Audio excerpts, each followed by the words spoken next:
Hi, anyone and everyone. This is Kim, the Humble Hermit from Come As You Are Oracle. I am going to do the collective tarot for today. Today is Saturday, February 14th, 2026. You may follow me on the Talk the Tube, my blog, or not. Totally up to you. Take what resonates, leave what doesn't. If it doesn't fit, don't make it fit. If some of it fits, God's kiss. We love that for you. Whatever doesn't, leave it on the table for someone else. We don't want you taking on energy that wasn't meant for you. We're going to use Deck of the Undead by Hattie Thorne. You can find this at hattiethorne.com. She also has an Etsy shop.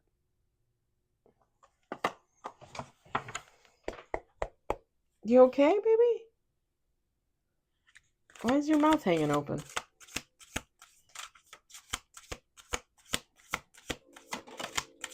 We got one on the table in the reverse, no less.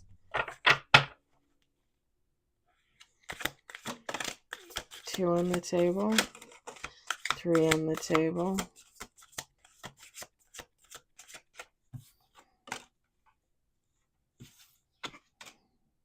Oh, wow. We got three on the table. We've got two majors, and then we have a card that it's in the reverse. Let's do two more shuffles.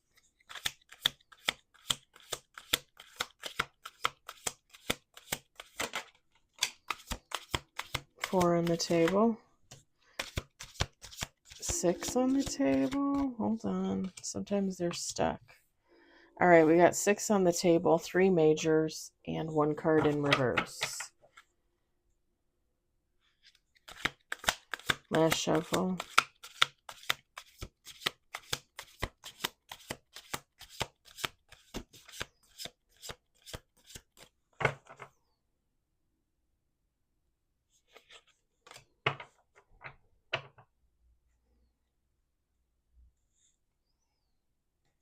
Bottom of the deck is the Hangman.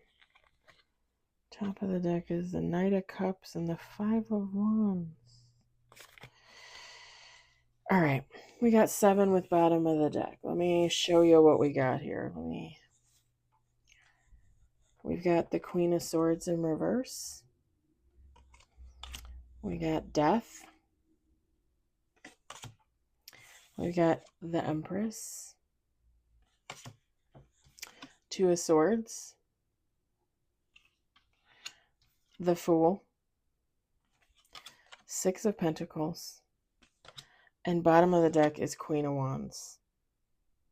Feminine, masculine, take how it resonates. You can change that to an Emperor, King of Wands, King of Swords. It doesn't matter. It really doesn't matter.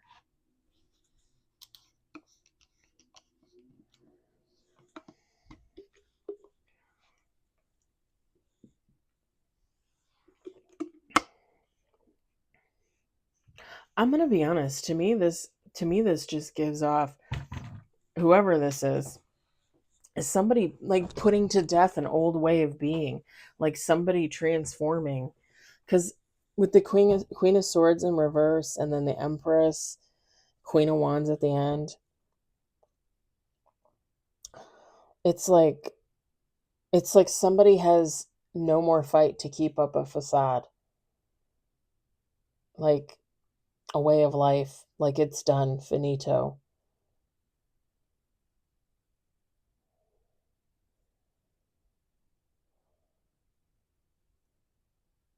And it almost gives like a lazy energy. I know we don't typically look at the Empress like that. The thing is the Empress card technically is the companion to the Emperor. And an Empress energy is like mother energy, and kind of technically kind of like sit back and take it as it comes energy.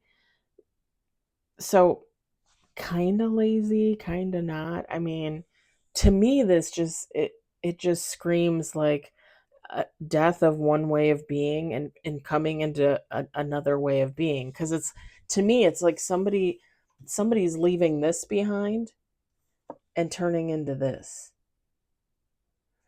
it's kind of like going from a fairy princess to a badass. I'm only using a feminine reference because it's the Empress, the Queen of Swords, the Queen of Wands. Again, take how it resonates. This obviously could be masculine energy if necessary. Because even look at this, Two of Swords.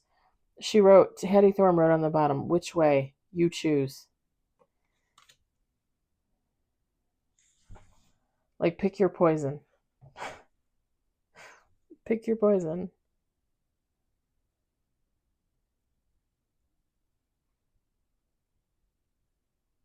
With the Fool card and the Six of Pentacles, I think it's going to take a lot out of somebody to change their way of life.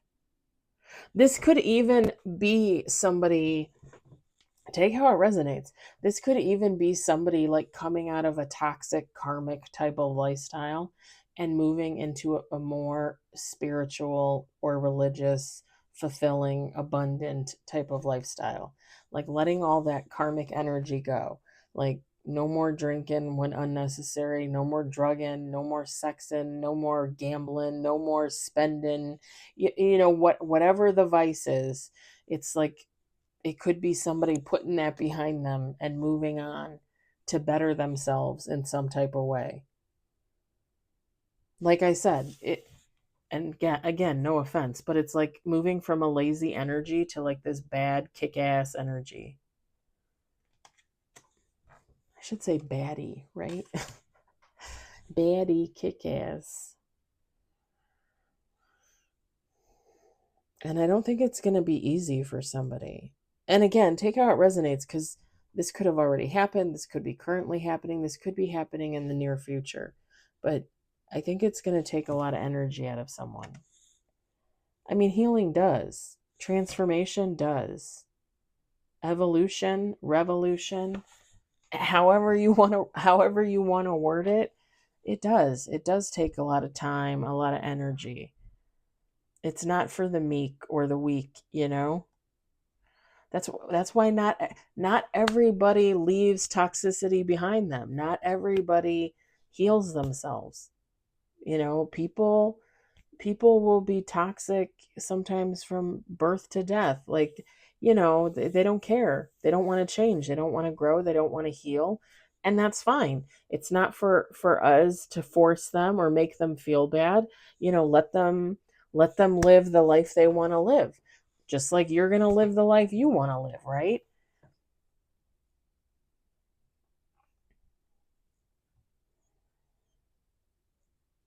And I think at the beginning, like when this starts, or if this already started, or again if this already happened, it's gonna be very hard for somebody. Like somebody's gonna feel like almost like they're not cut out for enlightenment. They're not cut out for spiritual growth. They're not cut out for healing. Like somebody's gonna really think like, oh man, I made a mistake. Like this is too hard. Again, I mean, it makes sense. If somebody's going from a lazy energy to badass, it's going to be work. Life is work. Life isn't easy. I just didn't I hear this in a reading like a few weeks ago or a few months ago maybe? I just heard candy ass. But I heard it, I don't know if he ever said it on the show, but I heard it in his voice, Red Foreman's voice from that 70s show. Candy ass. I know he always used to say dumbass, but I heard candy ass. I don't think he ever said that on the show. I don't think so. I could be wrong. I have watched that show so many times, it's crazy. I love that show.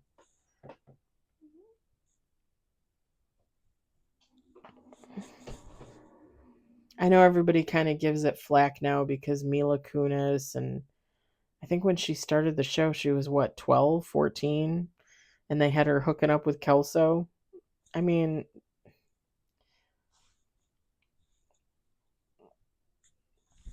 I know we don't like to. I know we're well, okay.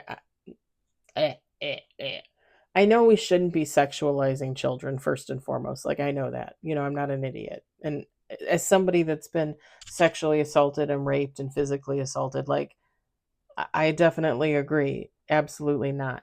However, I also feel like when you're a young woman and you get to a certain age, you have feelings. You have, your libido kicks in, and you possibly are attracted to people that are older. I mean, I know I was. I know when I was 17, I had the biggest, I think I told you guys this before. I had the biggest crush on my English teacher, Brad Swanson. Oh my god, I had a big crush on him. I was 17. I don't know how old he was. 30? I really don't know how old he was. He wasn't like older, but I mean, he was older. I think he was married, maybe with a kid by then. I don't.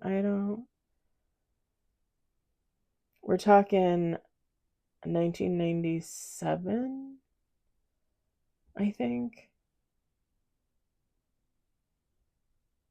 Technically, I might have been 16. I want to say it was my junior year, but maybe it wasn't. Maybe it was my senior year. Maybe it was like 98 and I was 17 cuz I turned 18 like after graduation, cuz I think we graduated at the end of May, all the seniors, and my birthday's June 8th.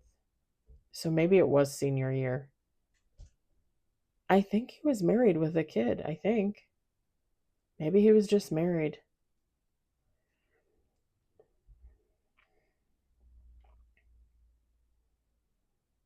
I used to there was another English teacher that I really did not like, and I cannot even remember his name. And I wouldn't want to remember his name. He was like a big hulking guy. He looked like he could have been like an ex-football player, and he always used to wear sandals with socks. Summer, spring, fall. He would wear like Birkenstocks with socks. And here I was, 16, 17, whatever I was, I can't remember at the time, wearing Birkenstocks with no socks. And I just remember like looking at him and thinking what a pussy he was. Like, oh, I did not like him. I cannot remember. He was mean too. Like, and as an older woman now, right, looking back at younger Kim, I really don't think that guy liked women. I really don't think he liked women, because he was always, back and forth with the guys, talking with the male students, but the girls, like, mm, again, he would just come off as mean. And I'm pretty sure he was married with kids. I'm pretty sure he was married with like two or three little girls of his own. I mean, what does that tell you? Feel sorry for those women. Anyway, it it yeah. Anyway, went off on a tangent on freaking that 70s show. I know people like question the show and the methods and the hiring and the staff and the production and all that, but I still love it. I still think it's one of the best shows ever made. I probably watched that thing like 10 or 12 times all the way through. And Kitty is the best part. She really is the best part.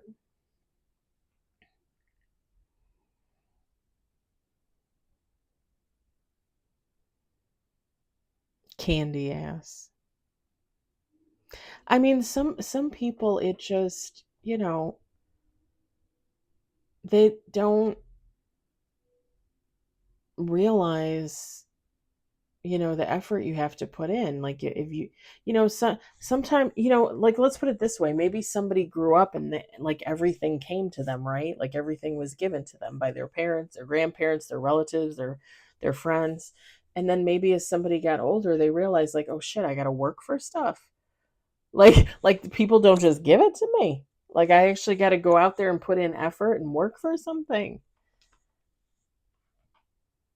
It's what it gives. It gives. Like somebody moving out of laziness into some type of, it just kind of badass, kind of like, I'm ready to go. Like, I'm ready to fight for what I want.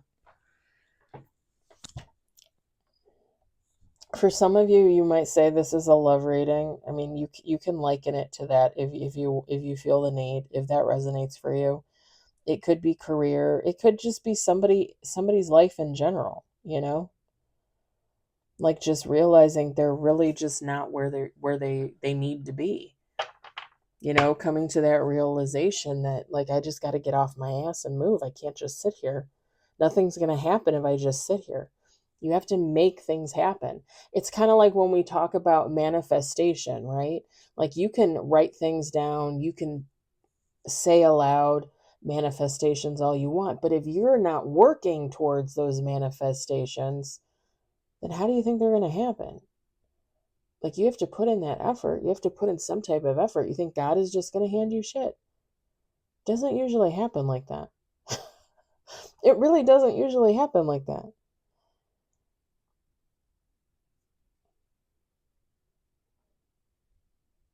And it's funny because I think I've talked about this before, this older gentleman at work, how he gambles. He gambles a lot. A lot. But he always seems to win, right? Like, he'll put $50 into a machine and he'll get like $210 back. And then 2 days later, he'll put $75 into a machine and get $530 back. Like, this guy is always winning. And I think I've told you guys before that my theory is that he must have had something really horrible happen to him, like when he was a kid, or maybe in a past life, because now he seems to have all the luck in the world, right? Even though I don't really believe in luck. Everything is fated, everything is destined. The funny thing is I say that, and I'm literally thinking that as I'm looking at these cards, like how I talked about this before. And I'm literally thinking that, yeah, okay, so this guy wins a lot of money, right? Like, he's constantly winning money, but he's very much unhappy with his life. And part of the reason why he gambles is because he's very unhappy with his life. And I don't really want to get into details about that, I'm going to let that be private for him. But there are some things that I know about him, his family, his private life. And I'm just now realizing, you know, yeah, he may seem lucky in one area, but in the other areas, like, even he himself would probably say, like, this isn't good. Like, this isn't what I signed up for. This isn't what I expected. And it's kind of like that balancing, right? Like living out in the world and, source, God, however you want to phrase it, just balancing your life out. Yeah, you're abundant here, but you're abundant in money, but you're not abundant in love, like,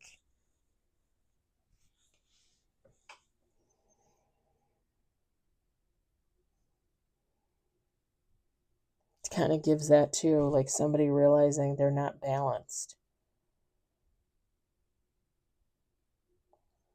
Like, maybe they put a lot of effort into one part of their life, but they don't in the other. And if there's no balance there, this person is going to feel as though they're stuck, they're stagnant, they're lazy.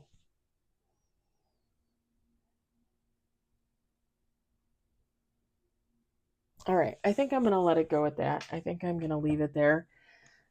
Let you guys take from that what you will. I hope it resonates for you. I hope you enjoyed it. I hope, if anything, you were entertained. I hope you all have a fabulous day. And I will talk to you later.